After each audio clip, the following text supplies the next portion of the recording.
Playing with a big sound is a skill every pianist needs sooner or later.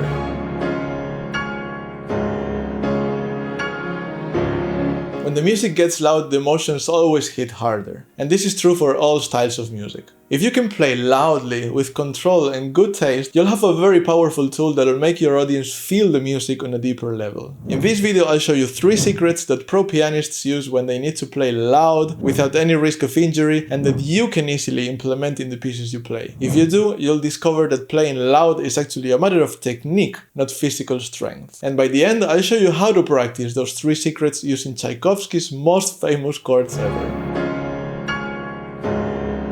I'll show you a 5-minute routine that you can use in every practice session, and if you do, you'll hear a transformation in your sound. But before we dive into the secrets and learn new techniques, let's run a very important quick check. In previous videos, we've covered a few general tips about posture, like you shouldn't round your back or play too close to the piano, or with flat fingers, or with a wrist too low or too high. But I want to give you a tip that is vital for increasing the power of your sound, effortlessly and without pain. If you focus on this, you won't even need to think about your back, your shoulders, or even your arms, because the correct posture will come naturally. And the idea is simple. Stop micromanaging your hands. You have to sit back like an emperor on your throne, overseeing your whole empire. This is a general posture tip that is good for almost everything, but it's particularly important when you need to get a lot of sound out of the piano, because your arms will need a lot of space to move. And now that this is clear, let's move on to the secrets. You probably already know that if you want to play something loud on the piano, you shouldn't push down with your muscles or hammer the notes from above, because it sounds bad and it can hurt you. And you probably heard that you have to use the weight of your arm instead. But do you really think your arm's weight alone is enough to produce an enormous sound that fills up a whole theater or that stands out from an orchestra of 80 musicians? When I was a child, I used to play a game with my brother at my grandma's house using her bathroom scale. We discovered that if we jumped off it, the number in the scale would reach a crazy high number, like 3 or 4 times our weight. And this is key. 3 or 4 times our weight. Can we do that on the piano too? Can we somehow multiply the weight of our arm? I want you to imagine now that your fingers are your toes and your wrists are your ankles. What you want to do is make your arms jump as high as possible. The movement starts with the fingers touching the keys, not from above. And now just make a jumping motion.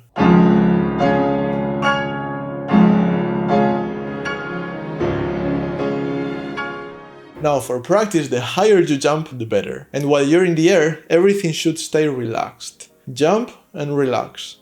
Jump and relax. And now a pro tip. If you imagine that you're jumping forward towards the piano, it works much better than jumping backwards. It sounds better and the sound is louder and more beautiful. Now, this all works great if you have 3 to 5 business days to jump high and prepare the next chord.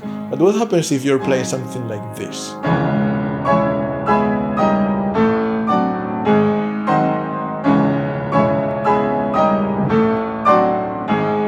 In this case, you have to practice in a certain way, because you can't make a good jumping motion unless your fingers are perfectly stable on the keys they need to jump from. And now comes every pianist's nightmare: slow practice. But it's not just about practicing slow, there's something specific you have to be doing. So let's say I'm practicing this passage. I'll start from this chord, and right after I finish the jumping motion, I'll immediately prepare the next chord. I'm not practicing chords, like one chord, another chord. I'm practicing the transition between the chords. I'm practicing this. And I only play the destination chord when I am absolutely sure that my fingers are on the correct notes. If your movements are slow during slow practice, they'll be too slow when you want to play fast too. But if you practice the right way, your hands will learn where to go. They'll learn to arrive quickly to their destination, and they'll always be ready on time for the next jump. And now the final secret. Once you try this, there's no going back.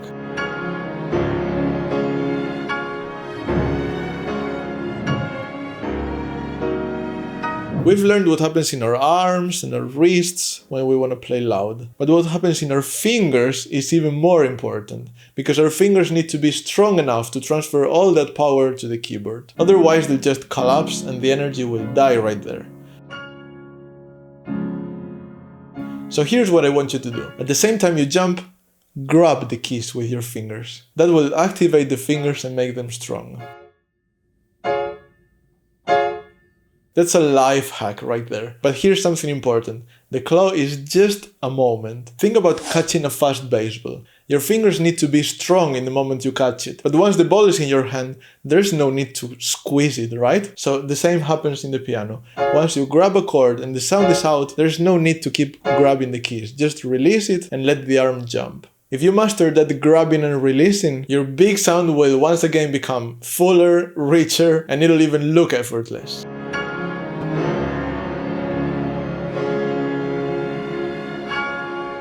And before we wrap up, here's the practice plan I promised. Follow it for 5 minutes a day before your regular practice session, and I guarantee you that a month from now, you'll surprise yourself with your new, effortless, big sound. First of all, get a copy of Tchaikovsky Piano Concerto No. 1 and spend a week learning the initial chords. Learn those chords by heart because we don't want to be looking at the score, just focusing on our movements. The second week we'll practice the jumping motion. Forget about the anticipation and the claw for now. Play very slowly with plenty of time between chords and just focus on your arms and your wrists. Jump and relax.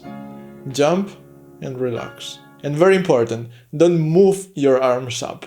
They go up because of the impulse, not because you actively lift them. And also remember to jump forward, not towards you.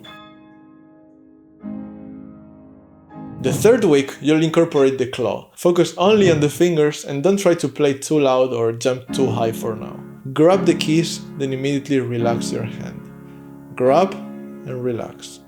Grab and relax. Do this for 5 minutes for a few days, and once you internalize it, try to combine both things, the jump and the claw. And of course, the fourth and final week will be your time to work on the anticipation. As soon as you jump from any chord, you'll have to fly to the next one as quickly as possible. Make it feel as if you're teleporting. That's how fast I want you to prepare the next chord. And if any chord is especially tricky to play on time,